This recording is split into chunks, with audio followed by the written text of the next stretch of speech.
Tax बचाने का हो टेंशन या फिर पेचीदे टैक्स नियमों की उलझन, अटका हो रिफंड या मुश्किल में फंसा हो आपका रिटर्न।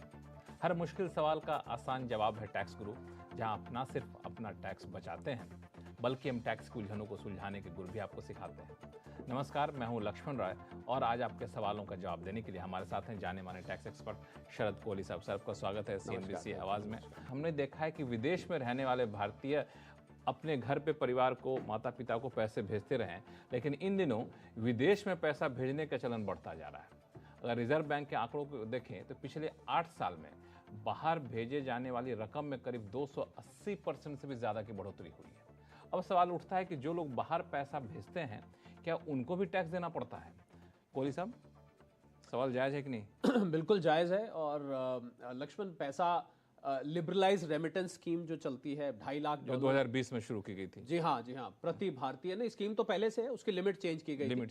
प्रति भारतीय प्रति वर्ष आप $2.5 लाख तक एक साल में भेज सकते हो। लोग इसका भरपूर फायदा उठा रहे हैं, पढ़ाई लिखाई के लिए, लोन लेने के लिए, निवेश करने, लोन देने के लिए, निवेश करने के लिए, वगैरह वगैरह।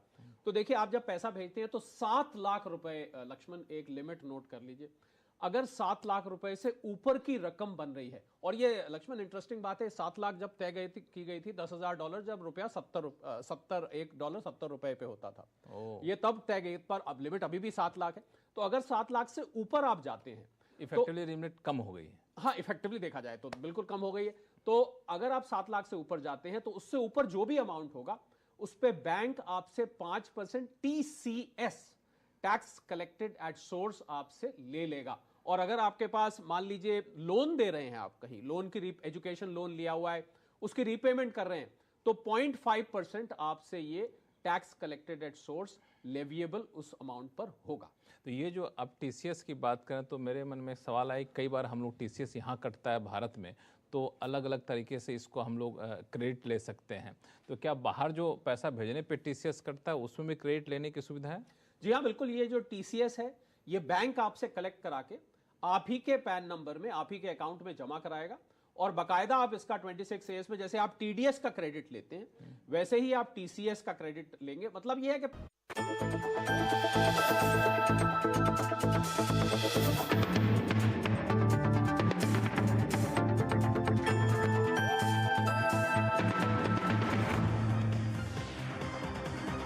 टैक्स से जुड़ी हर उलझनों को दूर करने के लिए लेकर हम हाजिर हैं आपका पसंदीदा शो टैक्स गुरु, जहां हम नियमों के दायरे में रहकर टैक्स बचाने के बेहतरीन तरीके आपको बताते हैं। नमस्कार, मैं हूं लक्ष्मण राय और आपके सवालों का जवाब देने के लिए इस बार हमारे साथ होंगे जानी मानी टैक्स एक्सपर्ट गौरी चड्ढा। गौरी, आपका स्वागत है।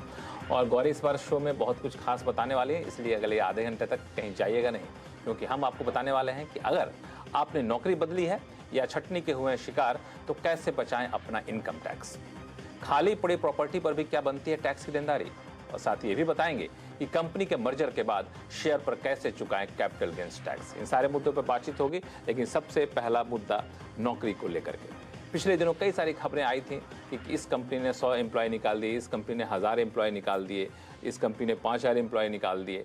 तो ऐसे में जो निकाले गए एम्प्लॉय हैं उनके ऊपर टैक्स की देनदारी कैसे बनती है?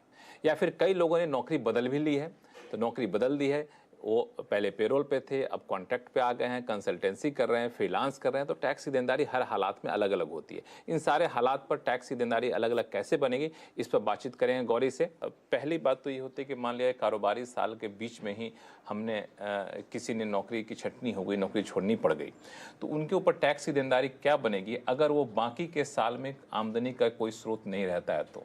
ठीक है, तो देखिए, अगर नौकरी सपोज कीजिए आपने अप्रैल से फाइनेंशियल ईयर स्टार्ट होता है और आपने अगस्त तक नौकरी की है और अगस्त के बाद आपकी सितंबर ऑनवर्ड्स आपके पास नौकरी नहीं है, तो आप अप्रैल से अगस्त तक की अपनी जो इनकम है वो डिक्लेयर करेंगे।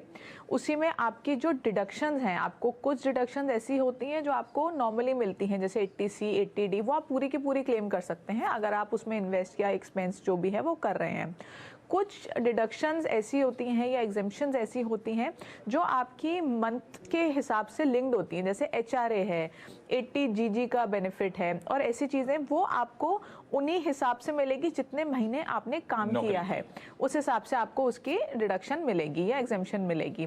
तो बाकी का साल जो आपने नौकरी नहीं की है और उसमें आपकी कोई भी और इनकम नहीं है, तो वहां से आपको कुछ भी इंक्लूड अपनी इनकम में करने की जरूरत नहीं है, क्योंकि आपने कुछ कमाई तो की नहीं है। तो सब आप अप्रैल से अगस्त तक या जिस भी महीने तक आपने काम किया है उस महीने तक की इनकम अपनी इंक्लूड करेंगे, अपनी इनकम टैक्स रिटर्न में डिडक्शंस लेंगे, एग्जेम्पशंस लेंगे और अपनी रिटर्न को फाइल कर देंगे। अब एक हालात ये बनता है कि नौकरी एक जगह से छोड़ दी या फिर छोड़ना पड़ा, जैसे भी जिस हालात में हो, लेकिन दूसरी जगह हमने नौकरी की। अब दूसरी जगह हमने नौकरी की है तो पहली जगह हम पेरोल पे थे, दूसरी जगह हम कॉन्ट्रैक्ट पे हैं या फिर कंसल्टेंसी के रूप में है, तो वहाँ पे किस तरह से टैक्स कैलकुलेशन होगा? तो देखिए, जो कंसल्टेंसी का टैक्स होता है वो थोड़ा डिफरेंट कैलकुलेशन के हिसाब से होता है। कंसल्टेंसी को हम बिजनेस प्रोफेशन मानते हैं, यानी कि कंसल्टेंसी अगर आप दे रहे हैं या आप फ्रीलांस कर रहे हैं या आप किसी कंपनी में एम्प्लॉय की जगह कंसल्टेंट के तौर पे गए हैं, तो आपका जो टीडीएस है एक तो वो आपका फ्लैट 10% पे कटता है। तो आपको बेसिकली उसमें अपना प्रॉफिट एंड लॉस अकाउंट और बैलेंस शीट बनाना होता है, जिसमें आप अपने सारे खर्चे बुक कर सकते हैं। यानी कि आपने जो खर्चा किया अपनी गाड़ी के ऊपर, पेट्रोल के ऊपर, ड्राइवर की सैलरी, कोई असिस्टेंट रखा है, इंटरनेट का बिल, फ़ोन का बिल, ये सारे खर्चे, इलेक्ट्रिसिटी अगर आपके घर की यूज़ हो रही है या आप जहाँ ऑफिस जाते हैं वहाँ की यूज़ हो रही है, या आपने कोई फर्नीचर खरीदा है, तमाम तरह के एक्सपेंसेस जो आपने उस कंसल्टेंसी को देने के लिए किए हैं, वो सारे के सारे आप क्लेम कर सकते हैं एज एन एक्सपेंस और अपनी इनकम में से माइनस कर सकते हैं। जो भी बैलेंस बचेगा टैक्स का, या वो 10% से कम होगा या 10% से ज़्यादा होगा। 10% से कम होगा तो आपको रिफंड आ जाएगा, 10% से ज़्यादा होगा तो आपको एडिशनल पे करना होगा। और यही बात करें, जैसे आपने पूछा कि वो एज एन एम्प्लॉय ही चले गए, पहले भी एज एन एम्प्लॉय थे, नौकरी चेंज करी। मैं रोकूंगा आपको कि अगर कंसल्टेंसी में जा रहे हैं तो मान लिया जाए अप्रैल से नौकरी पेरोल पे थे, सितंबर तक पेरोल पे थे, अक्टूबर से कंसल्टेंसी पे जा रहे हैं, तो दो अलग अलग तरीके टैक्स कैलकुलेशन होगा। जब पेरोल पे है उसका अलग होगा, कंसल्टेंसी का अलग होगा। बिल्कुल, दोनों अलग होगा। आपका जो सैलरी का भरना पड़ेगा? नहीं, एक ही आईटीआर में भरना पड़ेगा, लेकिन दो तरह से दिखाना पड़ेगा। एक इनकम फ्रॉम सैलरी दिखानी पड़ेगी, एक इनकम फ्रॉम बिजनेस प्रोफेशन दिखानी पड़ेगी। तो दो तरह की इनकम दिखानी पड़ेगी, लेकिन फॉर्म एक ही होगा, फॉर्म दो नहीं होंगे, लेकिन आपका कैलकुलेशन बदल जाएगा। बिल्कुल। अब एक हालात ये बनता है जो आप कहना चाह रही थी कि नौकरी बदल ली है या फिर वहां से छोड़ना पड़ा और दूसरी जगह नौकरी मिल गई है, ऐसे केस में किन किन बातों का ख्याल रखना चाहिए? तो देखिए, अगर आपने नौकरी कर रहे थे, एज एन एम्प्लॉय काम कर रहे थे और दूसरी कंपनी में भी आप एज एन एम्प्लॉय गए हैं, तो इसमें दो चीज़ें हो सकती हैं। पहली तो ये है कि आपने अपने नए एम्प्लॉयर को अपनी प्रीवियस एम्प्लॉयर की जो आपकी इनकम आई है, जो सैलरी आई है, वो सारी आपने डिक्लेयर कर दी। तो जो आपका नया एम्प्लॉयर है वो उस सैलरी को इंक्लूड करके उस हिसाब से आपका टीडीएस काट लेगा। लेकिन कई बार ऐसा होता है कि हम बताना नहीं चाहते कि पिछले एम्प्लॉयर से हमें कितनी सैलरी मिल रही थी और हम डिक्लेयर नहीं करते हैं, तो उस केस में जो नया एम्प्लॉयर है वो अपने हिसाब से टीडीएस काटेगा। तो अब आपको मिलेंगे दो फॉर्म 16, तो आपको दोनों फॉर्म 16 को मर्ज करना होगा और दोनों को कंबाइन करके आप अपनी रिटर्न भरेंगे। इसमें ध्यान देने वाली बात यह है कि आप जब दो फॉर्म 16 आपको मिलेंगे तो हो सकता है कि आपको जो बेसिक एग्जेम्पशन लिमिट है या स्टैंडर्ड डिडक्शन है या ऐसे जो भी डिडक्शंस हैं वो दो बार मिली होंगी, क्योंकि आपके प्रीवियस एम्प्लॉयर ने भी दी होगी, आपके नए एम्प्लॉयर ने भी दी होंगी, लेकिन आपको वो एक ही बार लेनी है, आप उसको दो बार नहीं ले सकते। तो आपको दो फॉर्म 16 मिलेंगे, दोनों को कंबाइन करके आप अपनी रिटर्न फाइल करेंगे। तो चलिए, तो इन सारी बातों का ख्याल रखिए। अगर आपने नौकरी बदली है या